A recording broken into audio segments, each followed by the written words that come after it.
Welcome back to flowing face. Pongal 225 கிட்டத்தட்ட ஒரு 6 படங்கள் ரிலீஸ் ஆயிருக்கு. அதில் குறிப்பிட சொல்லக்கூடிய ஒரு படம் வந்து நேசிப்பாயா. எழுதி இயக்கியிருக்கவர் விஷ்ணுவர்தன் பொறுத்த வரைக்கும் ஏற்கனவே தெரிஞ்ச சமாச்சாரம் தான். அது ஒரு ஆக்டருக்கு உண்டான ஒரு லுக்ஸு, ஒரு அப்பீரன்ஸு, பாடி லாங்குவேஜ் எல்லாமே அவருக்கு கரெக்டாக அமைஞ்சிருக்கும். அவர் ஏன் இன்னும் ஃபுல் ஃப்ளெஜ்ட் ஆக்டராக ஆலைங்கிறது தான் ஒரு பெரிய $1 பில்லியன் கொஸ்டின். அவரோட எழுத்து மற்றும் இயக்கத்தில் உருவாக்கியிருக்கிற படம் தான் இந்த படம் நேசிப்பாயா. ஆகாஷ் முரளி டெபு, மறைந்த நடிகர் முரளி, அப்புறம் இவரோட அண்ணன் வந்து ஆதர்வா முரளி, அவரும் ஒரு எஸ்டாப்ளிஷ் ஆக்டர். இன்னி தேதியில் ஒரு புதிய ஹீரோவாக தமிழ் படங்களை அறிமுகமாயிருக்காரு ஆகாஷ் முரளி. அவரை பொறுத்த வரைக்கும் ஒரு அறிமுக நடிகருங்கிற ஒரு ஃபீலே நமக்கு தட்டாத அளவுக்கு யதார்த்தமாக, நேச்சுரலாக, ஒரு ஃப்ரீ ஃப்ளோயிங்காக, ஸ்டைலிஷாக, அஃப்கோர்ஸ் விஷ்ணுவர்தன் பேக்கப் இருக்கு இல்லையா, அழகாக தன்னை ப்ரெசென்ட் பண்ணியிருக்காரு அர்ஜுன்கிற கதாபாத்திரத்தில். அதித்தி சங்கர், இயக்குனர் சங்கரோட பொண்ணு, ஏற்கனவே நமக்கு அறிமுகமானவங்க தான் நடிகையாக. இந்த படத்தில் ஹீரோயினாக நடிச்சிருக்காங்க. இந்த படத்தில் குறிப்பிட்டு சொல்லணும்னா ஒரு ஸ்வாஷ் பக்லிங் ஹீரோயின், அதாவது ஒரு மாடர்ன் அவுட்ஃபிட்ஸில் ஃபஸ்ட்டு ஒரு காலேஜ் ஸ்டூடெண்ட்டாக காட்டுறாங்க, அப்புறம் ஒரு பெரிய கம்பெனியில் ஒர்க் பண்ணுற ஒரு நபராக காட்டுறாங்க. ஸோ ரெண்டுமே அழகாக ஃபிட் ஆகிறாங்க.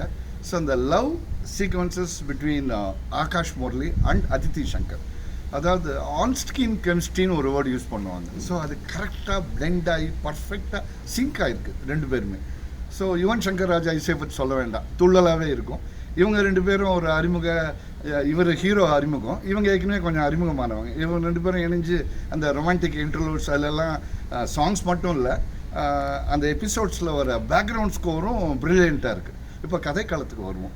இவங்க ரெண்டு பேரும் காலேஜ்லேயே துவங்கி இவர் அதை தேடி ஓடி அவங்கள கட்டாயப்படுத்தி காதலிக்கிறார். இப்போ இருக்கிற ட்ரெண்ட் என்னென்னா, லவ்வில் falling in love is very easy. கொஞ்ச நாள்லேயே சீக்கிரமே எவ்வளோ ஈஸியாக லவ் பண்ணுறாங்களோ அந்த அளவுக்கு பிரேக்கப் ஆகிடுது. ஸோ தே மூவ் ஆன், அடுத்ததுன்னு போகிறாங்க. அதே மாதிரி அவங்களுக்கு வந்து 2-3 பிரேக்கப்ஸ் இருக்குது. அவங்க அப்பாவும் அது மாதிரி அந்த குடும்ப சூழ்நிலை அப்படி தான் இருக்குது. அம்மா தனியாக இருக்காங்க, அப்பா விட்டு போனப்புறம் அவங்க வளர்ப்பில் இவங்க வளர்ந்துருக்காங்க. இவங்க பேர் தியா. அர்ஜுனும் ஒரு நல்ல ஃபேமிலியிலேருந்து வந்த பையன். அவருக்கு கொஞ்சம் முன்னால் சில எபிசோட்ஸ் இருந்திருக்கு. அதெல்லாம் விட்டுட்டு ரெண்டு பேரும் அகெயின் ஹி சேசஸ் ஹர். அப்புறம் they fall in love and they move on.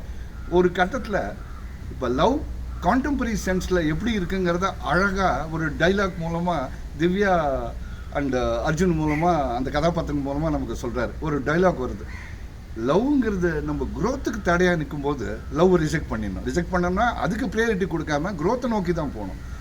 அதே போல்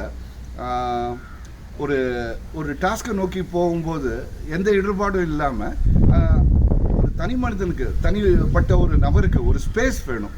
என்னதான் லவ்வில் நெருக்கமாக ரொம்ப நகம் சதயம் பழகினா கூட அந்த பர்சனல் ஸ்பேஸ் இல்லைன்னா இப்போ இருக்கிற கான்டெம்பரரி சீனரியோலையும் லவ் ஒர்க் அவுட் ஆகாது. இப்போ நிறைய பேர் வந்து பிரேக்கப் ஆகிறதுக்கு காரணம் அந்த ஸ்பேஸ்க்குள்ளே the one partner enters into the other person space. அதை பற்றியான டைலாக், அந்த சீக்வன்சஸும் ரொம்ப ப்ரில்லியண்ட்டாக காட்டியிருக்காங்க. படத்தோட கதைக்களம் சென்னை தவிர போர்ச்சுகலில் வந்து எக்ஸ்டென்சிவாக வந்து காட்சிகளை எடுத்திருக்காங்க. இதெல்லாம் சாத்தியமா? இங்கேருந்து போய் மயிலாப்பூர்லேருந்து லஸ்ஸுக்கு போகிற மாதிரியோ, லஸ்லேருந்து டிநகர் போகிற மாதிரியோ ஹீரோ அங்கே போய் லேண்டப் பண்ணப்புறம் அங்கேயும் இங்கேயும் கடற்கடலேருந்து மூவ் பண்ணுறாரு. அது இந்த அளவுக்கு அது பாசிபிள்ங்கிறத ஒரு கேள்விக்குறி இருந்தாலும் திரைக்கதையோட பேஸ்னால அது வந்து நமக்கு காம்பன்சேட் ஆகிடுது. சரி, ரெண்டு பேரும் பிரேக்கப் ஆகிடுது, லவ் பண்ணுறாங்க, காலேஜ் லெவல்லேருந்து ஜாப் வரைக்கும் போகிறாங்க. அதுக்கப்புறம் லிவ் இன் ரிலேஷன்ஷிப்பில் ஸ்பேஸ் காரணமாக பிரேக்கப் ஆகுது. She takes a job at Portugal.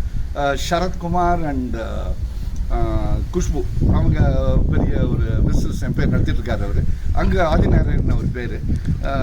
அவங்க கம்பெனியில் இவங்க ஜாயின் பண்ணுறாங்க. அவங்க சன்னோட இவங்க அதிகமாக லைசன் பண்ணுறாங்க. ஒரு கட்டத்தில் அவங்களோட சன் வந்து கொலை செய்யப்படுறாரு. அந்த கொலைக்காரன், அந்த கொலையாளி வந்து அதித்தி சங்கர், திவ்யா தான் சொல்லிட்டு அங்கே போர்ச்சுகலில் ஜெயிலில் போடுறாங்க. இது கேள்விப்பட்டவொன்னே இங்கே அவர் ஒரு மாதிரி ரெக்கன்சில் ஆகி செட்டில் ஆகியிருக்காரு நம்ம ஹீரோ அர்ஜுன். அவர் உடனே கிளம்பி ஒரு விசா, பாஸ்போர்ட்லாம் டக்குன்னு எல்லாத்தையும் மூவ் பண்ணி அங்கே போகிறாரு. அப்புறம் அங்கே ஒரு லேடி ராயர் இருக்காங்க, இந்திராணின்னு சொல்லிட்டு. ஸோ படத்தில் இன்னொரு குறிப்பிடத்தக்க அம்சம் என்னென்னா ஆளுக்கு ஆள் போர்ச்சுகல் ஆளுங்களாக இருந்தாலும் டக்குன்னு தமிழ் பேசுகிறாங்க. சில இடங்கள்ல மட்டும் பேக்ட்ராப்பில் தமிழ் டேல கூட்டுறது. பட் மற்றபடி வந்து அதிகமாக நிறைய கதாபாத்திரங்கள் அங்கே இருக்கவங்க கூட தமிழ் பேசுகிறாங்க. அது ஒரு டிஃப்ரெண்ட்டான ஃபீச்சராகவே இருக்குது. ஸோ ஒரு கட்டத்தில் இந்திராணியோட கோஆர்டினேட் பண்ணி அந்த கொலையாளி யார், அதுக்கு யார் காரணம், அவங்கள வந்து ஏன்னா இவங்களை ஜெயிலில் போட்டு ஜட்ஜ்மெண்ட் வரப்போகிறது 2-3 ஒரு கப்பல் ஆஃப் டேஸ்க்குள்ளே. அதுக்குள்ளே அவங்கள இன்னசென்ட்னு ப்ரூவ் பண்ணலன்னா என்ன ஆகுங்கிறது தான் ஒரு பெரிய கேள்விக்குறி.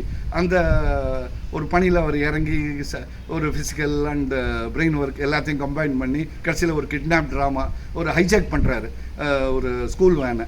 ஸோ அப்படி ஒரு மாதிரி போய் ஒரு வழியாக பணம் எழுத முடியுது.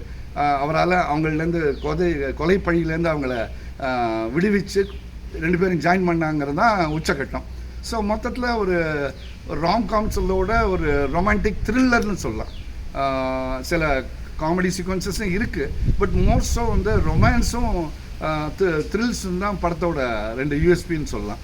யுவன் சங்கர் ராஜாவோட மியூசிக்கும் படத்துக்கு ஒரு ஹைலைட்டு. மொத்தத்தில் இந்த பொங்கல் பண்டிகையும் போது பார்த்து ரசிக்கவல்ல ஒரு இன்ட்ரெஸ்டிங்கான ஒரு ஜாய்ஃபுல்லான என்ஜாயபிள் ஃபிலிம். வெல் ஃப்ரெண்ட்ஸ், இந்த படத்தை பற்றிய டிஸ்கஷன் உங்களுக்கு பிடிச்சிருந்தா லைக் பண்ணுங்கள், ஷேர் பண்ணுங்கள், சப்ஸ்கிரைப் பண்ணுங்கள். பாய்.